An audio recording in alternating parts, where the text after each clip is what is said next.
Nyctophilia, a love of darkness or night, finding relaxation or comfort in the dark. Hello, my nyctophiliacs. I'm Filia Noctis, the daughter of darkness. Tonight I have a story based on true events from the twisted and dark mind of Mandie Mortem, and she lets us know why blood and Wal-Mart don't mix. I present Midnight Blood Drive. Midnight Blood Drive by Mandie Mortem. Let me tell you the true tale of a midnight blood drive. I'm sure at least some of you have seen those mobiles set up where you can donate blood.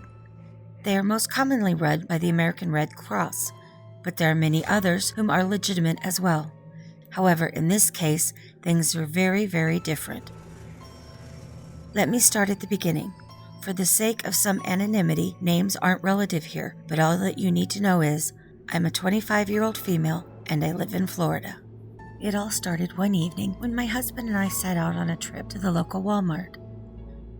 I cringe anytime I think of having to go to that place, but I enjoy eating, and sadly, it's the best place our town offers to get groceries.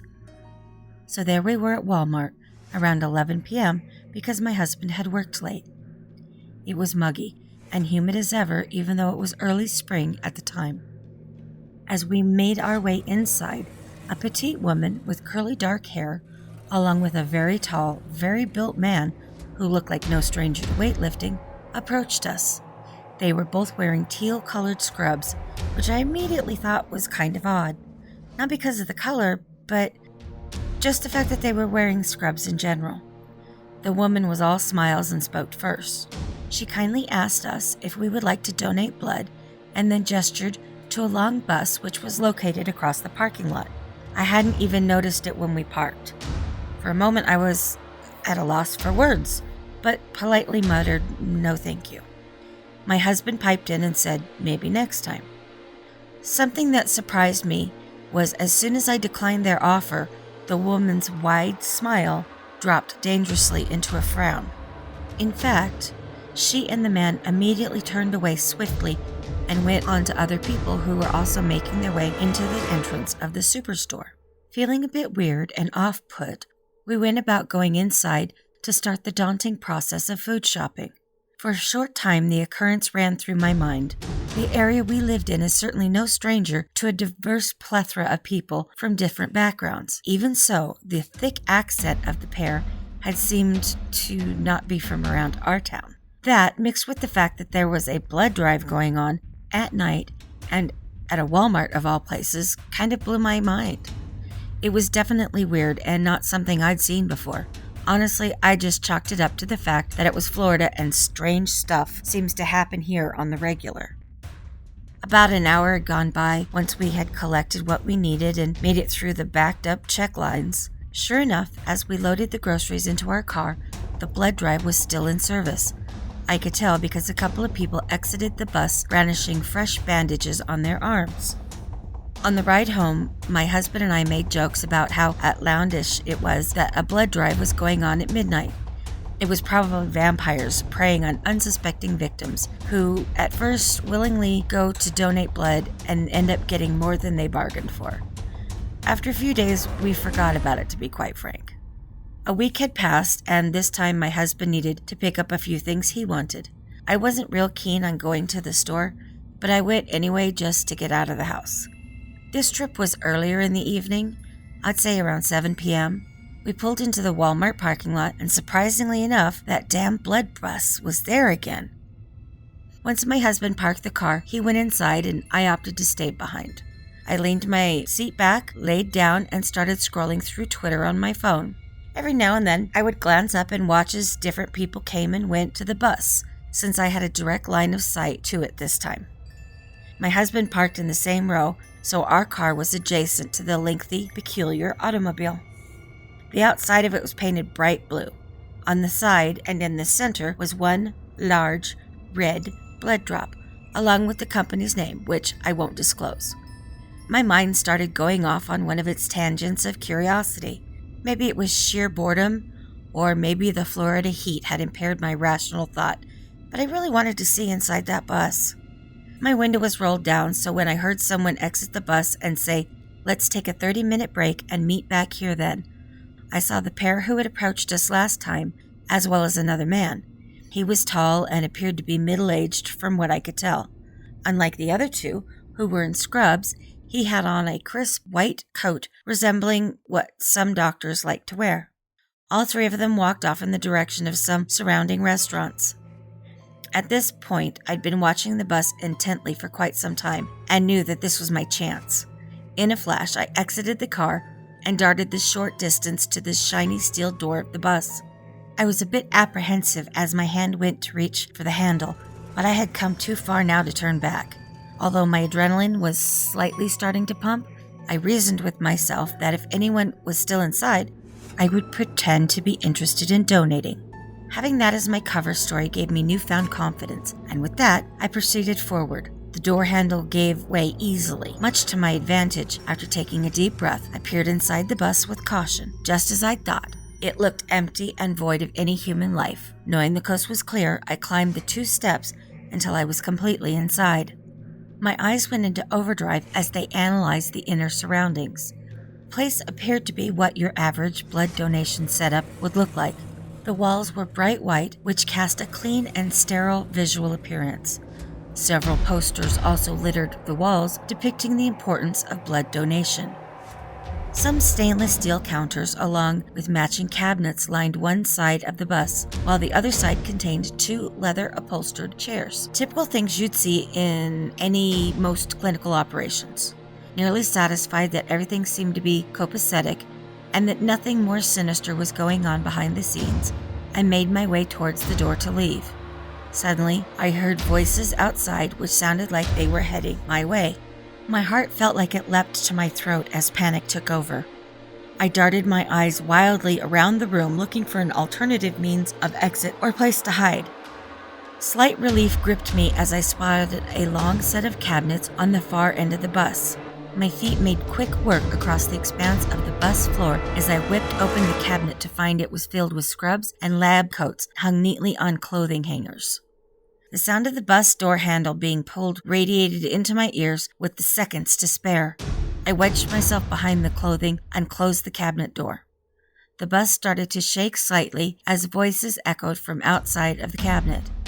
Even though it was risky, I quietly cracked open the door to my hiding place to see if I could see what was happening. The middle-aged man from before was ushering a woman who I'd guessed in her mid-30s over to one of the leather chairs. They were accompanied by the woman with curly hair who had originally asked if I would like to donate. She made swift work in making the woman comfortable by setting her purse to the side and asking if she'd like a drink of water. The man, whom we'll call Doctor for the sake of the story, grabbed a ball of cotton and began to apply a clear solution from a bottle. He gently took the woman's arm and, in a pleasant voice, said, "Just sanitizing the area a bit first. There we go." He then walked over to one of the counters and began to prepare the needle, or so I thought. During this time, I noticed the curly-haired assistant had moved over to the door of the bus and just took the position there as if she were on guard.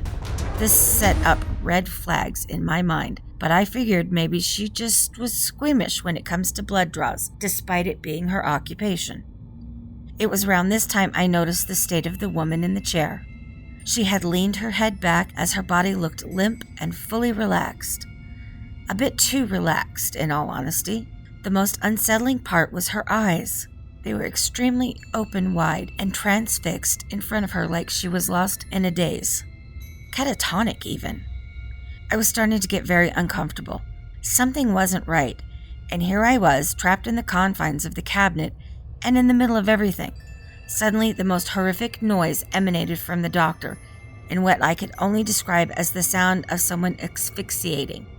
Strained groans and a sputtering noise barreled from within his throat. In a flash, his coat and shirt were shed to the ground, fully exposing his upper half. His fair-toned complexion was now a vivid dark gray, like that of burnt coal. Deep ridges littered his skin and were rough and looked cracked in appearance. Something akin to the consistency of sandpaper, I would imagine. His salt and pepper hair now lay matted against his head. I gasped inwardly as my sight fell upon his ears. They had morphed into some kind of horned monstrosity which stretched upwards towards the ceiling. I hastily wiped my sweaty palms on my jeans and tried to keep my now highly erratic breathing quiet. Every bone in my body kept wanting to go into flight mode, but I knew that was not a wise idea. Against all smart thought and better judgments, I couldn't tear my eyes away from the scene before me. Things escalated within seconds as the doctor's mouth went agape and opened into an unnaturally wide fashion. A slender, foot-long tongue extended from within the cavern of his mouth and immediately latched onto the forearm of the dazed woman. Loud suction noises threatened to deafen me. I covered my ears with my hands in an attempt to shield them from the pain. Even so, I watched on intensely, like some perverted voyeur. With each drop of blood from the doctor's wretched tongue in her skin, his veins began to pulse and protrude beneath the surface of his darkened epidermis. They were bright, crimson red, whose intensity grew with each sickening suck. An involuntary gasp escaped my mouth as immense fear overtook me. It must have been louder than I thought because the doctor, now blood-crazed, began whipping his head in my direction. As his eyes scanned my vicinity, I saw that they were crimson red as well, all except for the pupils. They were as black as tar and dilated, giving off a visceral, inhuman visage. I backed into the cabinet as far as I could, while the words "holy fuck" tore from my lips. The mad doctor let out a high-pitched screech that will never be forgotten as he stormed towards me with the assistant closely behind him. My fingers pinched circles into my skin frantically in hopes that I was dreaming. However, the violent thud of my heart against my rib cage assured me that I was indeed awake.